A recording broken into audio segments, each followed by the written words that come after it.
Lagi niyang ini-insist yung kanyang pagkakaroon ng problema. Nagsimula ng pandemic. Hanggang sa 2 taon na siyang hindi makapasok sa trabaho dahil inaatake siya ng anxiety.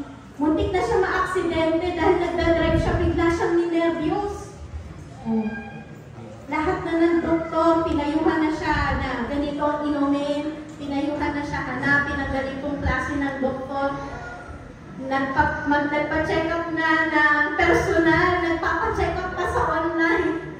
Walang maigamot. Pero yung doktor na rin ang nagsabi sa kanya, hanapin mo ang Panginoon. Hanapin mo na ang Panginoon. Bakit? Ang doktor mismo ay naniniwala din na limitado lang ang kanyang kakayahan. Kaya ang payo din namin doon sa kapatid, hanapin mo mag-pray araw-araw sa Panginoon. Pastor, ganito, alam mo minsan, mahirap payuhan yung ang dami ding dahilan.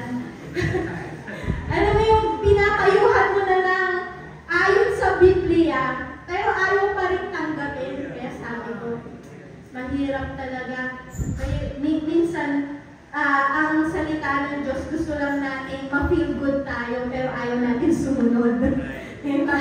Gusto natin umayos lang ang ating pakiramdam, pero yung susunod na ayaw ng sumunod. Kaya sabi ko, alam niyo po, ang sagot niyo lang talaga dyan ay ang mag-pray kayo palagi. Kasi pastor, kung kailan naman, tsaka ako inaantok, sabi niya.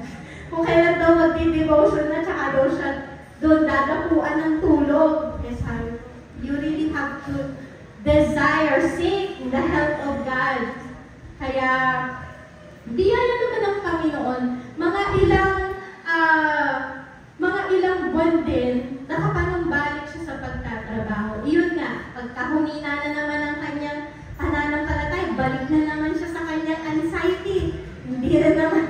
Kaya yung to earnestly seek the Lord is an everyday living. Lagi mong gagawin. Hindi mo pwedeng sabihin one time. Kaya nga sa gamot, mayroong maintenance. Diba? If you want to maintain your relationship to God, always seek Him. Hindi pwedeng isang beses lang, okay ka na. Tapos pag dumating ang problema, tsaka mo hanapin ulit ang Panginoon. Ito ang halimbawa ng banal na kasulatan na pangako ng Diyos na ang humahanap sa Diyos ay naghahanap ng buhay. Yan. Sapagkat ang sabi sa Amos, chapter 5, verse 4, ang humahanap sa Diyos ay mabubuhay. Purihin ang Panginoon. Sabi niyan, this is what the Lord says to the house of Israel.